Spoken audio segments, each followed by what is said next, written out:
కాకినాడ జిల్లాలో చైన్ స్నాచర్లు రెచ్చిపోయారు. ఇప్పటి వరకు బైక్పై వచ్చి రోడ్డుపై వెళ్తున్న మహిళల మెడలో నుండి బంగారు గొలుసులు తెంచుకుని పోతున్న స్నాచర్లు ఇప్పుడు నేరుగా ఇళ్లలోకి చొరబడి మహిళలను టార్గెట్ చేసి బంగారు గొలుసులు తెంపుకుపోతున్నారు. తాజాగా ఇలాంటి ఘటనే కాకినాడ జిల్లా జగ్గంపేటలో చోటు చేసుకుంది. జగ్గంపేటలో ఇల్లు అద్దెకు కావాలని వచ్చిన ఇద్దరు యువకులు ఓ ఇంటికి వచ్చారు. ఆమెను ఇల్లు చూపించాలని కోరారు.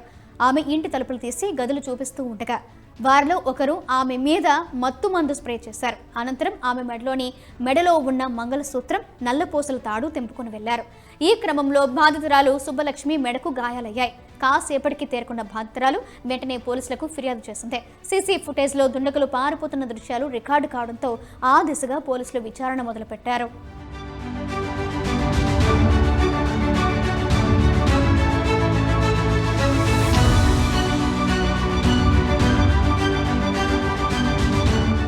పోలీసులకి బాధితురాలు ఫిర్యాదు చేయడంతో జగ్గంపేట ఎస్ఐ రఘునందన్ రావు దర్యాప్తు చేపట్టారు. ఈ ఘటనతో కాలనీ వాసులు భయభ్రాంతులకు గురయ్యారు. అద్దె కోసమని వచ్చారండి. గేట్ తీసి ఇల్లు తాళం తీసి చూపించానండి. చూసుకున్నారు. చూసుకుని ఎంతకి ఇస్తారు ఏంటి అన్నారండి.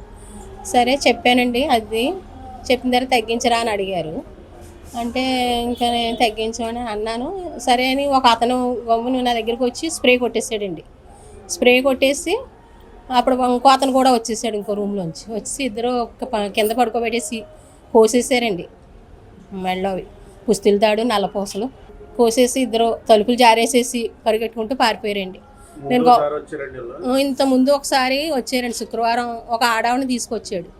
వచ్చి మాకు ఇల్లు కావాలండి అన్నాడు. అంటే సరే చెప్పానండి. చూసుకున్నారు. సరే అని మా మరిదినికి తీసుకుని వస్తాము, మా మరిదాళ్ళకి కూడా నచ్చాలి అన్నారు అని వెళ్ళిపోయి మళ్ళీ మొన్న వచ్చాము కదండి, ఈ రోజు వచ్చామని చూసుకోవడానికి. మీ తమ్ముడా అని అడిగాను. అవునండి అన్నాడు.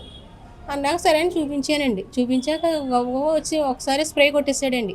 అప్పుడు నాకు దొంగలని అర్థమైంది. గవ్వ అరిచాను కానీ ఎవరూ లేరండి.